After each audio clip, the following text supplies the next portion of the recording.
Welcome to Supply Circles, stories from the innovators, disruptors and improvers in supply chain management today, brought to you by AI Group.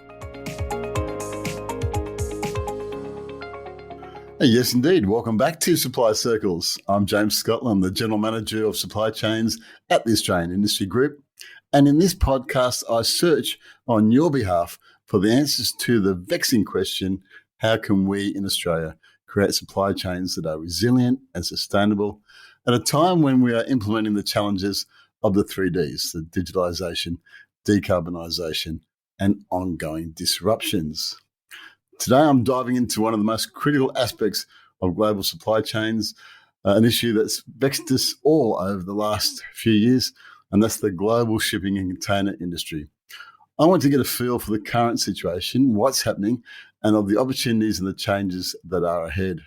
My guest is Jonathan Kemp, the founder and CEO of Shipz, spelled SHIPZ, and the Asian Pacific host of a wonderful supply chain podcast for supply chain professionals, Let's Talk Supply Chain.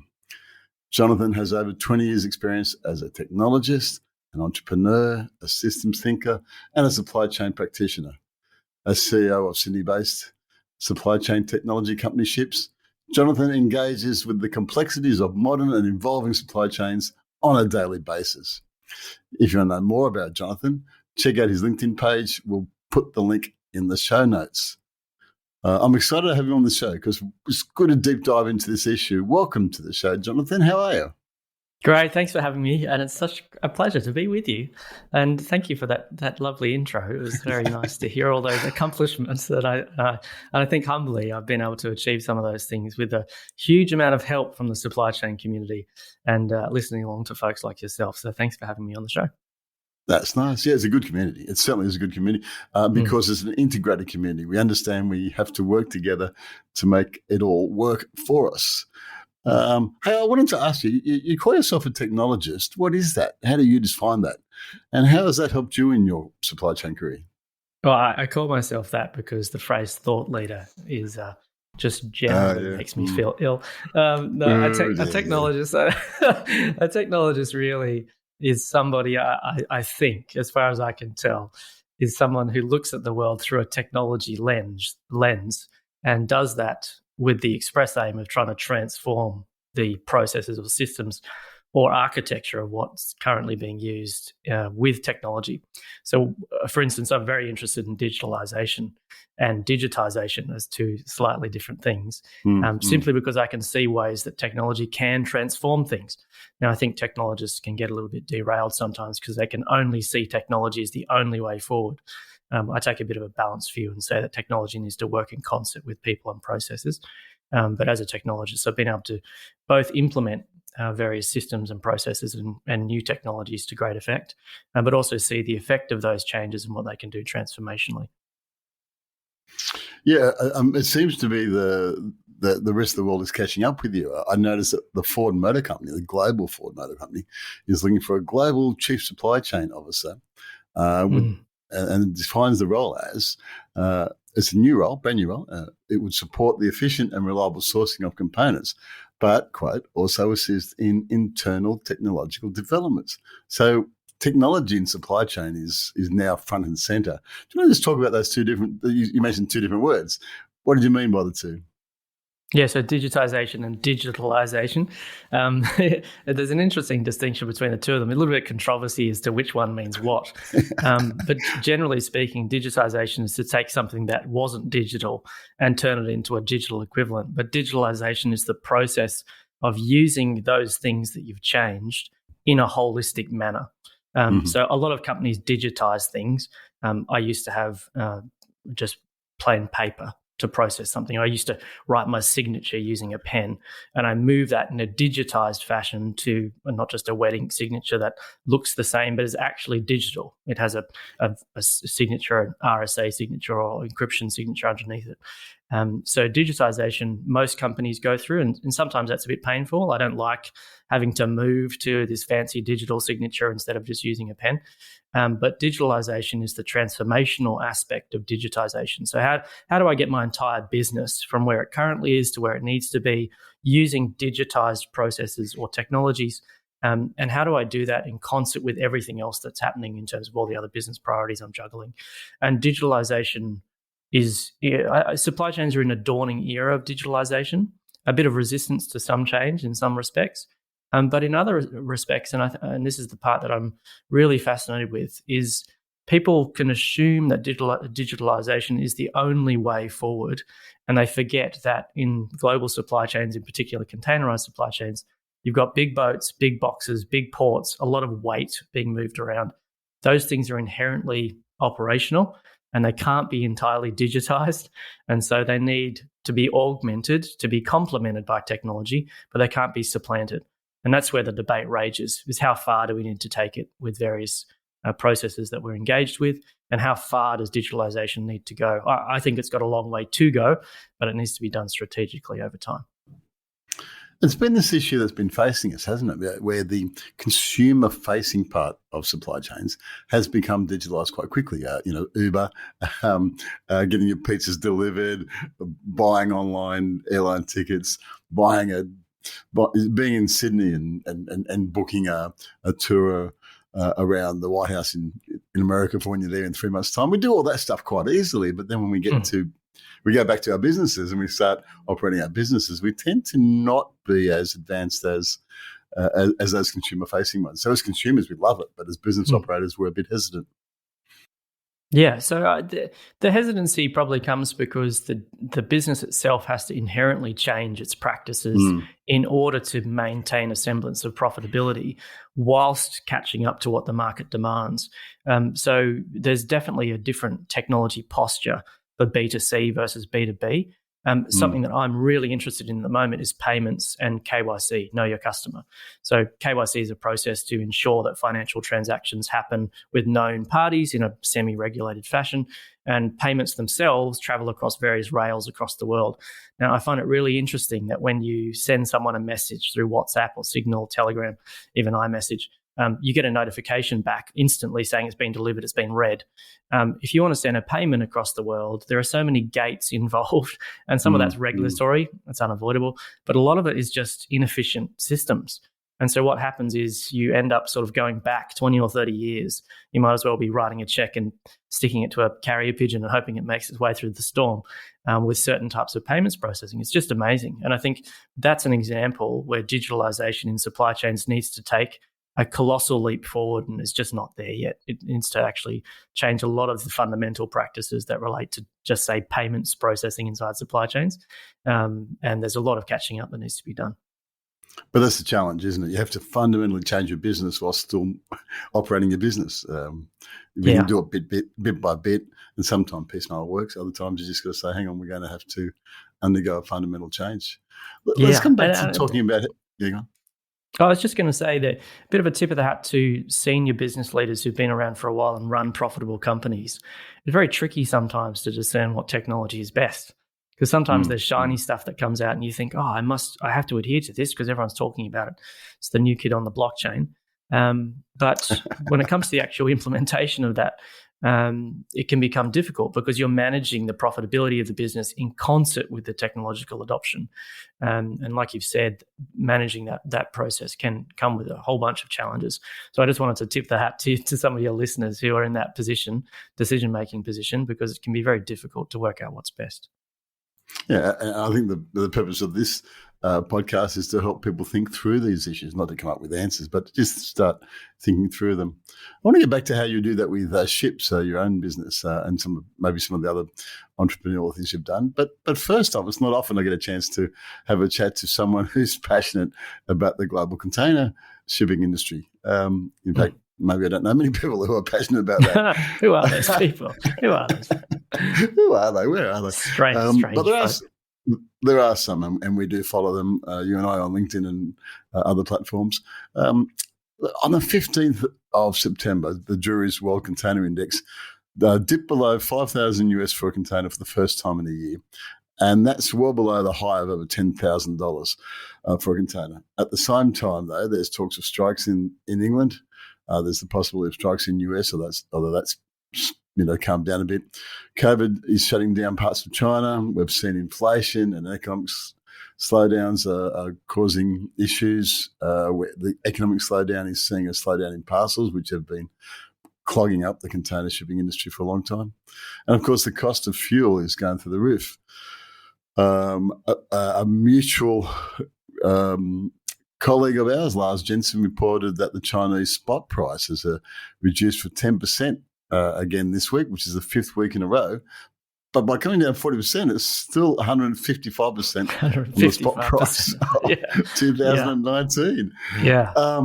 And lastly, of course, I spoke to two Sydney-based manufacturers last week who say they are still having trouble getting good material in and goods out of the Sydney ports.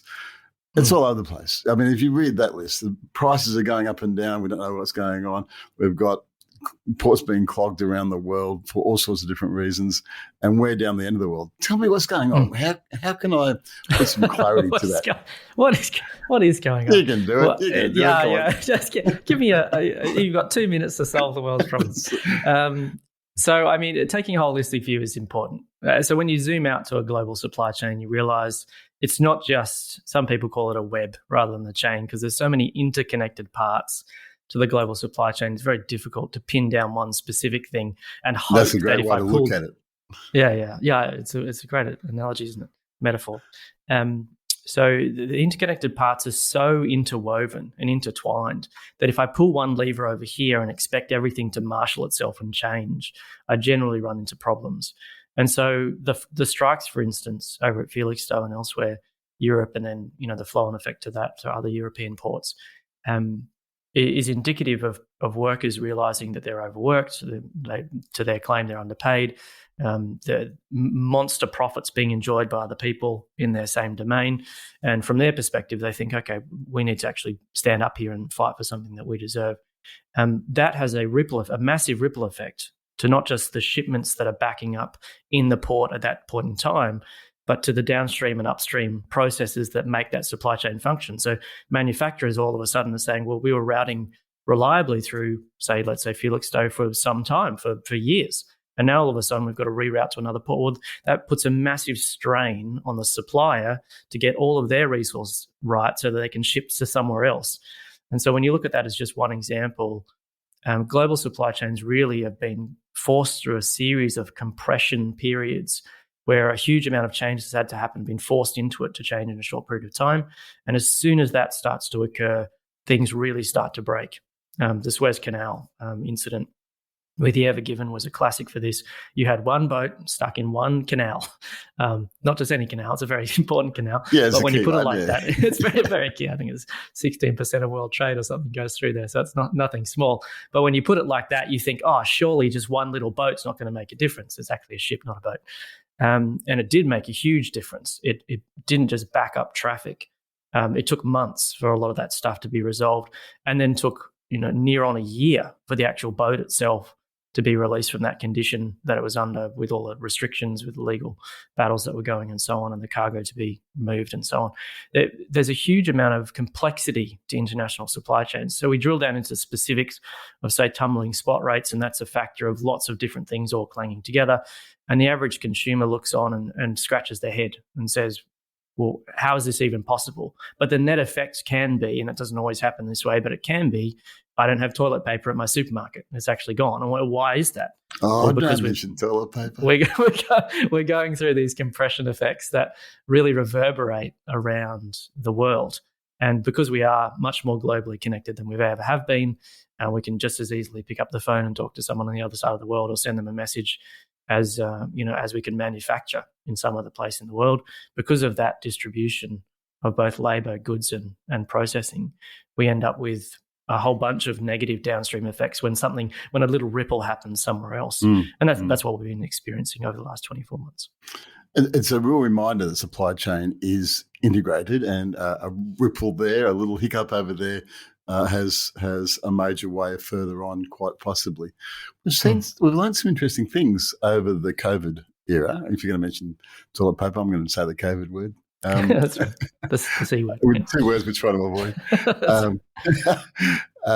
We've seen these sort of choke points come to light that we knew, but we just didn't realise them. For example, if you've got a port that can unload 5 ships at once by by 5 computerized cranes, you've got somewhere between 20 to 40,000 containers coming off onto the docks in one day.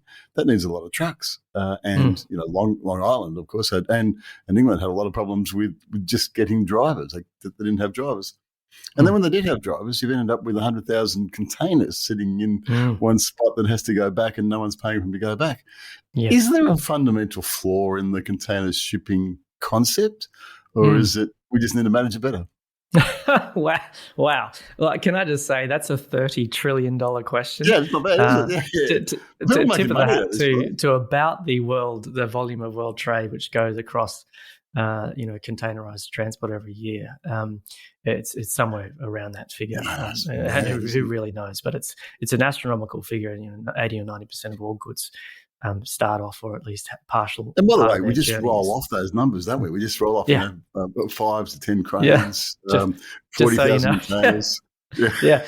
So it's a 28 million in rotation. It's nearly 900 million port movements in a year, 55,000 ships. So, it's staggering numbers. And what it illustrates is that, again, that complexity, which is so apparent in how supply chains function. But getting to your question, there is an inherent set of flaws inside supply chains that are also their strengths. An example of that is people. People can be amazingly inefficient, but they can also provide incredible intuition and innovation when something goes wrong. And a lot of what happens in supply chains is exception management, a significant amount. And I know this firsthand running a technology company, but also looking to digitalize parts of the supply chain ourselves, but observing how other people have done it over time. The general thought is that we can make everything automated, we can eliminate people, we can do all these things. But the reality of supply chains is it's a lot of it's exception management, as in something went wrong and I had to problem solve my way out of it. And so when you see an environment that's rife with exceptions, it's very hard to just drop machine learning in there and hope it solves for things. But that being said, there's some building blocks to the global supply chain that really need to be rethought and could be rethought rapidly, that I can make comment on and perhaps some comment with some authority. One of them is the fundamental digitalisation of the actual box itself. When Malcolm McLean built the shipping container, it was in an era where interconnectivity and global connectivity was a pipe dream. There's just no way that you could conceive that the whole world would be connected together in the way that we are now. And so one fundamental change I say that I said 24 months ago and is only becoming more starkly apparent is that if we can actually make the shipping container digitalized, and by that I mean secure, so you actually physically secure it, but then you also give it enough smarts so that when it moves, you know what happens. That will fundamentally shift how the entire world trades. It'll bring in a new era of visibility and transparency, which is always needed. It'll increase global supply chain security, but also it allows for commodities and commercial activities to occur in a much more informed fashion. And so that if we focus just on, say, that one idea, digitalizing the shipping containers, the physical shipping containers journey, I can see a huge set of paradigm shifts that fall from that. In fact, when I was doing some research into this a number of years ago, I could work out about 24, 25 different ways you could monetize the journey of a box if it was digitalized. And so my company and others have been pursuing that end game because there's an inherent amount of benefit for global supply chains if we can get that sort of visibility. So you're saying put a sensor, put something inside or built into the container so that anyone can see it? Anyone knows where it's at? Is it a blockchain type Not anyone. thing? You need a selective data access paradigm to sort of work alongside what the anyone involved in the transaction then can see it. So it's what's inside the box. It's what is the box. Yeah, the box itself, but also what's inside. I mean, there's a number of things that dictate how things move. A lot of stipulations, regulations, frameworks. The physical constraints of the box is just one of them. A 20-foot container with its 60 or so cubic meters of space, or the actual tonnage inside the box. You can't exceed the 20 or so tons that the box can physically carry. You need to have some feedback loop about what's inside the container, but the actual movement of the container, if you just focused on that and you knew more about where it was and what its dwell time was and whether or not it was empty so it could be repositioned, or if you could dynamically assign ownership you would solve a huge amount of problems. Like an example of that, if you just think about it, if you've got 28 million containers or so in rotation at this point in time, and you've got about 3 million backed up in US ports, and then you have US exporters saying, well, we can't get our containers out because they're all stuck behind these empties. If a 20-foot container, shipping container, which runs to a very rigid standard, or a 40-foot or whatever it is, high cube reefer, if they can't be interchangeable, which they can't be at the moment, even though they are physically identical, almost to a T, then we end up with massive inefficiencies.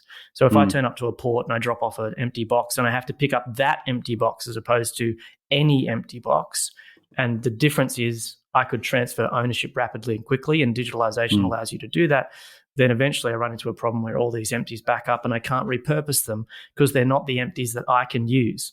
And so that's an example where if you had smarts on the container to denote ownership and the transfer of ownership rapidly, that you could actually solve a lot of repositioning problems, a lot of downstream inefficiency problems. You'd save a huge amount of CO2 output from ships who are trying to reposition these boxes where they need to be.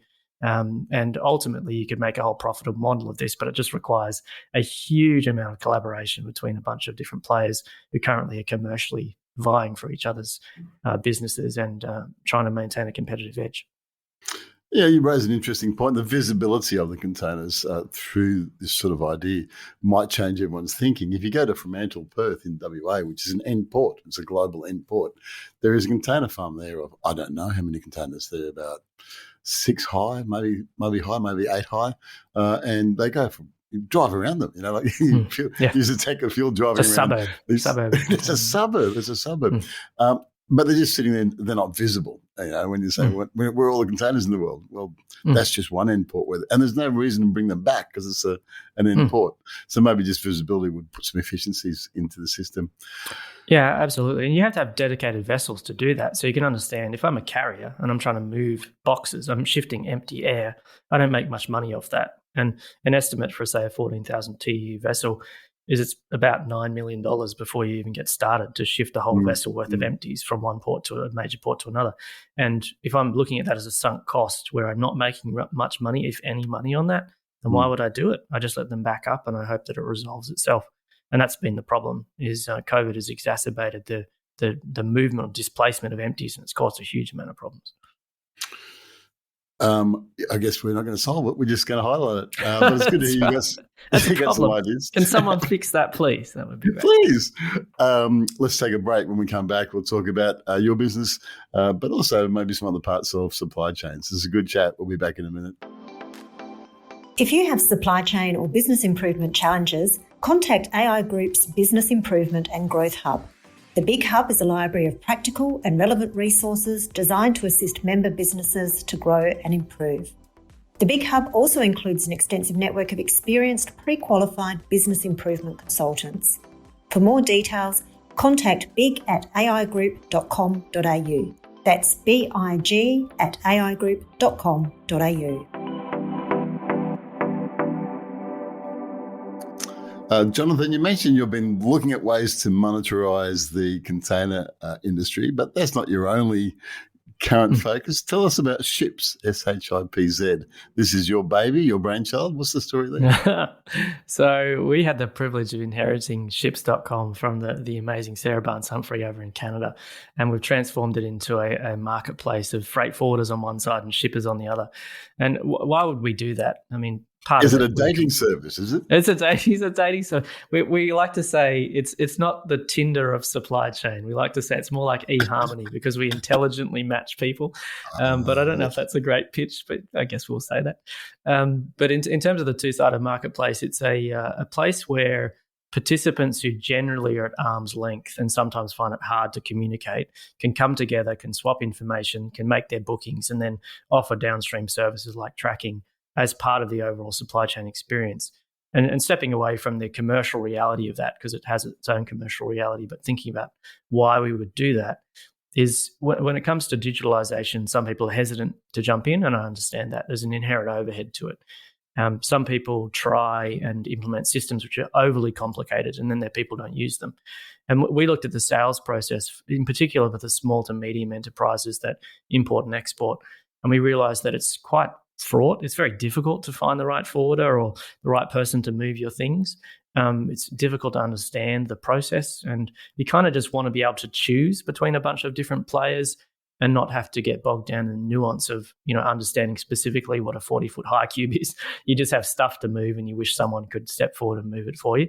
At the same time, on the forwarder side, we realize that a lot of them are hesitant or have been hesitant to move towards a process of being allowed to digitize, but then also offer choice to their consumers, or being able to do that. They don't have in-house IT talent or technical talent.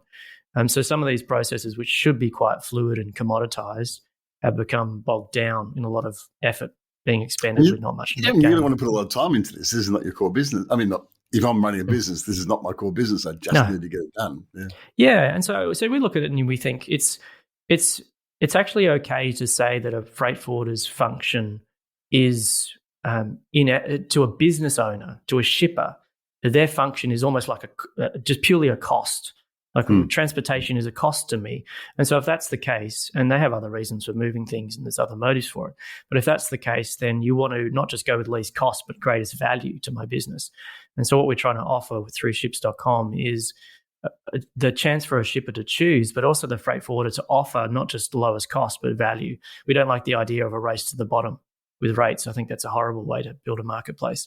What we want to do is honour the work of freight forwarders who are a necessary part of that exception management I talked about earlier, but also give them the chance to see more of the shipper marketplace than they probably would have ever seen, both import and export, and then work out if they can intelligently match their own services to what the shippers require. And so this, from our viewpoint, is a step in the right direction when it comes to digitalisation or digitisation in terms of paperwork. Because it's a soft way to enter the market with very low cost. You only really pay when things get confirmed, for instance, and you don't have this massive ongoing spend. And you can get into the market and intelligently connect with various parties without having to go through a whole process of upskilling or redeploying a huge amount of capital or so on. So it's our way not just to build a commercial venture that has a success metric to it, but also to help the ongoing push to digitalize the entire global supply chain. I ran I was involved in running a road freight and air freight business for many years, and low rates by your providers, your truckers and your plane, does not give you the service I need. It's you've got to find the right rate, the value. Yeah. Which makes me think, what does a good client look like to you? What sort of clients are you after? Because I know that the amateurs sometimes can be really difficult, but you can educate them and they become advocates. What's a good client? Yeah. So a classic for us is a shipper who doesn't really understand the nuance of global supply chains, and neither should they. They might be an importer or an exporter. They might have some small degree of volume. They might be running 1 container a month. They could be running 100. But what they're looking for is to be able to discern what is available in the market from the service provider end, as in who's going to move my stuff and how can they move it efficiently at the greatest value to me as a company. And so, again, value is our driver there. It's not just dollars, it's value. And so an example on the service provider side, an ideal customer for us or an ideal participant in the marketplace is someone who understands that value is a key driver and not just cost. I was talking to a freight forwarder the other day, a really great, honest-to-goodness freight forwarder here in Australia. And the person I was speaking to unequivocally understood that. And they said, we're often not the lowest cost, but I tell you what, we'll get your cargo from A to B. And I said, that's been my experience with your team. I would use them preferentially to get quotes and get further information because I knew they had the resources to actually pull off what they claimed. And so we want to make sure that the marketplace has intelligent participants involved in them. So on the shipper side, we're looking for importers, exporters, anyone who's moving cargo who wants to have choice. They might save a bit of money, but they also are able to digitalize that journey to make it nice and easy to book something.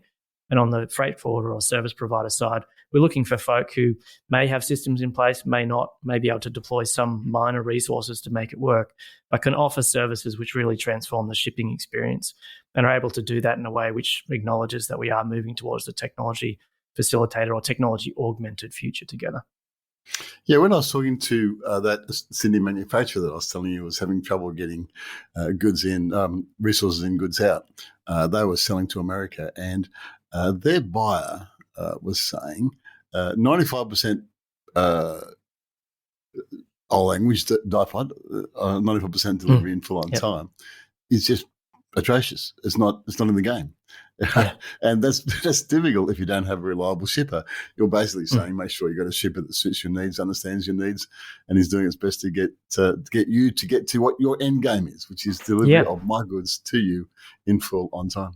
Yeah, that's right. And some people, like we, for instance, have seen this through COVID, and this is a startling statistic, and I think it's people listening along who might be in the shipping community would know this full well.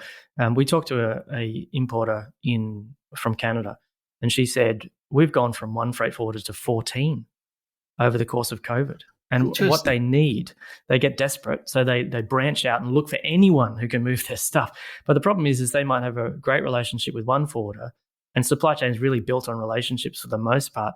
But then they branch out to another. They've got no idea who the other person is. A friend of a friend, a friend's cousin, this guy down at the pub mentioned that this person actually moves stuff. It's very difficult to get a concrete set of objective metrics to say this is exactly who they are and this is what they specialize in. And so the role of Shipz is to do that. Over time, we're baking in things like reputation-based scores, and then also advanced profiles which tell you what these people specialize in. And all that allows you to do is make more informed decisions, which is really what we're gunning for. We keep coming back throughout the whole podcast series. We keep coming back to the idea that supply chain is relationship based. You said this at the beginning, that it's all about people. You can't necessarily do away with the idea. You can't automate everything. You've got to have people who are managing it, and the relationship is so important. Let's move on. In a recent LinkedIn post, you mentioned one of my favorite concepts, which is systems thinking, and your post was talking about the bullwhip effect, which I'll get you to talk to in a minute if you like. Systems thinking, for those who don't know, is basically, it says that everything is an interrelated activity. Everything is based on cause and effect. Sort of the basic concept is if I run out of fuel in my car, that's the effect. The cause is that earlier on in the supply chain, I didn't fill up. And everything in supply chain is based around this idea of it's interrelated. It's a ripple to a wave. It's a cause and effect. But then we bring in this bullwhip effect. Do you want to talk about that and what your article is about? Yeah, so I just highlighted the fact that when it comes to COVID in particular, but it could be any period of time where there's a period of disruption. But a global pandemic is a pretty good period of disruption if ever you wanted one. When it comes to it wasn't bad. It wasn't bad. There was a few silver linings there, but for the most part, it was. I lived through COVID. Yeah, that's right. I survived. I got the T-shirt. But when it comes to COVID and global supply chains, it brought into a clanging reality the distinction between spending on stuff, goods, cargo, those sorts of things, and spending on services. Because all of a sudden the world was basically told, well, you can't spend on services. You can't go to restaurants. You can't go to movies. You can't take that trip overseas, the perennial trip for Australians to Bali. You just couldn't do that anymore. Now, if you look at service spending as a percentage of, say, a family or individual's budget, you might have carved $5,000 out for that sort of activity over the course of the year. I think people's discretionary spending just on coffees alone over the year might equal about $5,000, depending on what area of the world you're in. Yeah, that's right, something like that. Depends where you get your coffees. But people are spending that sort of money every year, and all of a sudden that tap gets turned off. Well, what do? Well, you buy stuff. So you're buying a new TV, you're landscaping your backyard, you might be buying a couch. Well, all that stuff has to come from somewhere.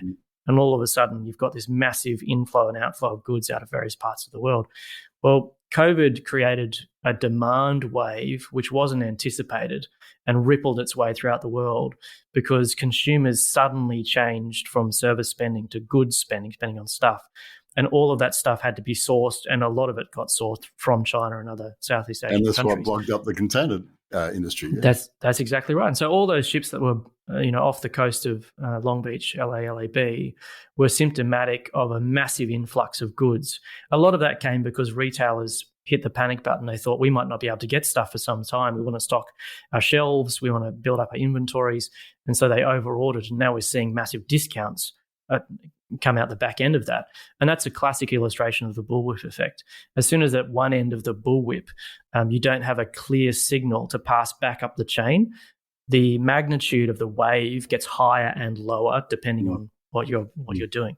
And so that bullwhip, if you can sort of picture it in your mind, is kind of like a sound wave as such. When it gets all the way down to the consumer who pulls that item off the shelf, that action doesn't have a really great feedback loop all the way back through to the other side of the world where the person's building that item, which has just been pulled off the shelf. And because the feedback loop gets disrupted by lots of different things, including supply chain logistics disruptions, it just gets more and more magnified. So it gets worse in effect. And so what happens is you get these massive periods of booms and busts, over-ordering, under-ordering, and then you get a stock out at the other end because all of a sudden the supermarket can't anticipate that now everyone wants toilet paper. Now they don't. Now they want it again. What's going on? It's very hard to get a feedback loop for that process. And so when we talk about technology augmenting, facilitating supply chains, when we talk about systems thinking integrated into supply chains, what it should really be trying to do is eliminate that bullwhip effect in both the service economy, which not many people talk about, but also in particular for containerized goods in the stuff economy, the things that we buy. I had a university lecturer who explained it to us as imagine that you are selling a niche beer, a kind of, a nice beer, and you went to the pub and the pub bought a case, 10 cases of this beer and sold on a Friday night. Everyone loved it. It was great. It went so fast. He then bought, 5 pallets. That went really fast. And then he bought 20 pallets. In a month's time, he was buying a truckload of it. But in a month's time, consumers had moved on from this unique taste to another unique taste. And all of a sudden, he's got a truckload of beer sitting there that's of no use. And the problem is that you're behind the decision making. The people buying the beer are making decisions and you're trying to react to it, which is the same as the toilet paper. And so you get this bullwhip effect because you keep buying more and more and you don't really need more and more because the decision's changed. AI can't sort that or can sort that? Well, there's not AI, but Yeah, not just AI. I think technology in general has something to say about that. But there's a few things that I think people fundamentally miss when it comes to gauging demand. So the pure sale at the checkout or, in this case, at the pub counter, shouldn't be the only indicator that a business is using to try and mitigate the bullwhip effect. They should be doing a whole bunch of different things. For instance, if they know that a major beer manufacturer in this instance is running an advertising campaign with a new fancy taste and the demographic of their local area is probably going to swing to this alternative, they use other data points to inform their decision making, not just the single data point that they have at their solo pub, for instance. I was talking with Laura Cesario about this just recently, and she has this concept of a river of demand, and it has tributaries that come into it. And those tributaries are supposed to inform the end game of that river of demand, not just the single river. And it's a really good visual metaphor of what needs to happen. And I think even large companies, and a number of them were testifying in the conference that she just held, that they couldn't get this right because their teams were fixated on looking at just one set of metrics instead of looking at all the data points and then using technology-facilitated solutions to help understand the data points. And what happened was they just went continuously through booms and busts. Their cash to cash was out the window. There was just no way they could recover their operations profitably because they weren't coordinating all of the information that they had or that they could gather to hand. This highlights the importance of the dynamics of the supply chain management. If we've learned anything during COVID, is that supply chain needs to be seen as integrated. It needs to be seen as end to end, and you need to be looking at the dynamics of it, not just the basic. I don't have any goods sitting here. What's wrong with the container industry? It's been a great chat. Yeah. It's been wonderful having you on the show. I feel like we should get you back and talk some more. If people want to understand more about the bullwhip effect, your article in LinkedIn is very good. And if you want to know more about Shipz, I guess probably LinkedIn's the place. Where do you see yourself in a few years? Are you? What do technologists see in the future? A few years' time, I'll talk to one thing. I'll hint at it, and perhaps we can talk about it in a further conversation. I think there'll be one. If I can talk to one transformational technology that will just inevitably change how global supply chains function, it is the low Earth orbit layer of space. As soon as you look at the proliferation of satellites at that layer, and people can Google what I'm talking about, you will see that without people acknowledging or needing to acknowledge that this is a thing, it will usher in a new era of visibility that we don't yet really understand. A lot of businesses won't really understand, and they're probably not planning for. And I say that with some degree of fact and research behind those statements. But what we'll see from that layer of space is increased visibility and subsequently transparency, which will be fantastic for the seafarer experience at sea. It'll be fantastic for globalized, containerized supply chains. It will also transform maritime operations as well and greatly assist the environment. So I'm really looking forward to that in the next couple of years being a real transformational change. It's got an acronym, LEO. Low Earth. LEO. It's a cool little. LEO. It's very cool, isn't it? That's right. And it's important because the problem with items on container ships is they end up in dead areas of the ocean, not dead areas of the ocean, but areas we can't get to, between land masses, etc. So yeah, okay, that sounds like one to watch. Leo, Leo layer of space. That's right. It's been great chatting with you. You mentioned at the start you hated the idea, you don't like the term thought leader. I'm going to have on my grave, if I have a grave, I'm going to have Robbie Williams' quote of "I'm contemplating, thinking about thinking." That's That's great. the story of my life. I do that often, actually. Yeah, I've almost started. I'll get round to thinking one day, but it's pretty hard thinking, so I'll just contemplate thinking about it. Yeah, that's right. Contemplate. Great talking to you. Thanks. Great. Thanks so much.